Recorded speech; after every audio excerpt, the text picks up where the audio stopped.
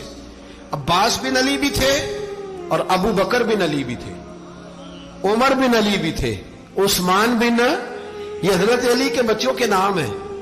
یہ آپ کے شہزادے امام حسین کے ساتھ شہید ہوئے. ان کا نام صرف اس لیے نہیں لیا جاتا کہ ان کا نام خلفائے ثلاثہ کے نام پہ، حضرت علی نے اپنے یاروں کے نام پہ رکھا ہے تو تم نے کربلا کے میدان سے خارج کر دیا. یہ تینوں شہزادے حضرت جناب سیدنا امام حسین کے ساتھ تھے، یہ بھی شہید ہوئے. حضرت جناب زینب امام حسین کی سگی بہن ہے. ان کے 2 بچے تھے، اون و محمد. جب امام حسین میدان میں جانے لگے تو جناب زینب بچوں سے کہنے لگی، نہ پہلے بھائی نہیں جائے گا، پہلے بھانجے جائیں گے. 2 بچے شہید ہوئے. حضرت قاسم بن حسن امام حسن کے بیٹے تھے. وہ جب میدان میں جانے لگے تو امام حسین نے کہا، نہیں بھائی تو نہیں جائے گا، تو میرے بھائی کی نشانی ہے، میں جاؤں گا. تو حضرت قاسم بن حسن نے ایک تعویذ کھول کے دیا کہ ابا جی میرے والد نے کہا تھا جب بڑی مشکل آ جائے تو تعویذ کھول کے دیکھنا. تو آج بڑی مشکل آئی ہے تو میں نے تعویذ کھولا ہے، تو یہ دیکھیں کیا لکھا ہے. یہ تو رکا ہے، تعویذ ہے ہی نہیں. جب کھول کے دیکھا تو اس پہ لکھا تھا، قاسم اگر حسین پہ کوئی کڑا وقت آ جائے تو بیٹا کے آگے آگے رہنا، اگر کڑا وقت میرے بھائی پہ کبھی آ جائے نا، دیکھنا اس کے آگے آگے چلنا، اسے حسن کی کمی نہ محسوس ہو. پائیاں جہاں ساکھ نہیں کوئی جے وچ خار نہ ہوئے. سیدنا امام حسین پہلی دفعہ کربلا میں اس وقت روئے جب یہ رکا. آپ نے دیکھا تو فرمایا ٹھیک ہے، اگر حسن کی یہ وصیت ہے تو میں نے زندگی میں اگر ان کی ہر بات مانی ہے اب بھی مانوں گا، تمہیں اجازت ہے. جناب قاسم بن حسن 16 سال کا جوان جب میدان میں نکلے تو ہائے ہائے پتہ نہیں کہاں سے آ گئی ہے. امام قاسم بن حسن جب میدان میں نکلے تو تبری سے لے کر علامہ ابو الاسناد صاحب سب کو پڑھ کے تو دیکھو. 3 دن کی پیاس ہے، شدید آزمائش ہے، دکھ ہے، تکلیفیں ہیں، پھر بھی پہلی دفعہ جب میدان میں گئے ہیں واپس آئے ہیں 19 لوگوں کو قتل کر کے واپس آئے. 19 لوگوں کو ایک بار میں. حضرت ایسے ہی تماشا بنا دیا. مظلوم تھے وہ تو رو رہے تھے. ہر مقرر یہ کہہ رہا ہے کہ وہ تو بار بار کہہ ابا پانی مل جائے، پانی آ جائے، ترس گئے. خدا کا خوف کرو، یہ دلیر لوگ تھے. ان کی باتیں آج بھی پڑھ کے دلیری پیدا ہوتی ہے، دلیری پیدا ہوتی ہے، دلیری. سناؤ قصہ خیبر کو تمامی اپنے بچوں کو. علی کی داستان سن کے دلوں سے ڈر نکلتا ہے. علی کی داستان سن کے دلوں سے یہ جو بچے ڈر رہے ہیں نا، وہ چمگادڑ آ گئی، کاکروچ آ گیا، یہ خوف نکل جائے گا اگر حضرت قاسم بن حسن کی بات سنیں گے. درجنوں لوگ آپ نے قتل کیے. ایک دفعہ آئے کہا چاچا یزید کا لشکر تو بڑا بزدل ہے، اگر چند قطرے پانی میرے حلق سے گزرے تو میں سارے کاٹ کے لے آؤں گا آپ کے پاس. چند قطرے. لیکن تھوڑی دیر گزری، عمر بن سعد کہنے لگا اکیلے اکیلے جاؤ گے تو علی کا پوتا ہے، یہ سب کو مار دے گا، کٹھے جاؤ. چاروں جانب سے تیر برسے. ایک تیر لگا آ کے گردن کے پیچھے، بس جناب سیدنا قاسم بن حسن گھوڑے سے نیچے گرے. تو جناب زینب حوصلہ کر کے آنسو سمیٹ کے کہنے لگی میں دیکھ رہی ہوں پردے کے پیچھے سے حسین میرے بھائی کا بیٹا گر گیا ہے، جا اسے اٹھا کے لا. حضرت امام حسین ان کو اٹھا کے لائے تو امام حسین نے سینے سے لگایا ہوا تھا تو ان کے پیر، ان کا قد لگتا تھا امام حسین سے زیادہ ہے. اٹھا کے لایا، لٹا دیا گیا. امام حسین کے اپنے بڑے بیٹے میدان میں نکلنے کو، علی اکبر نام ہے.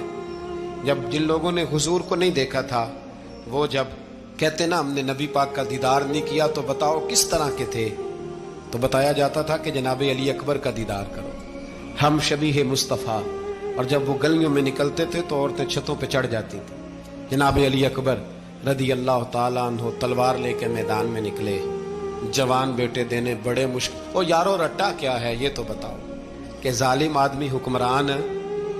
یار یہ رٹا ہے، ایک ظالم کا رستہ روکنا ہے. اس رٹے کے لیے ہم شبیہ مصطفیٰ جناب سیدنا امام علی اکبر میدان میں نکلے. بڑے لوگ مارے، بڑے. پھر ایک تیر ان کے بھی گلے میں لگا اور جب وہ گرے نا زمین پہ تو حضرت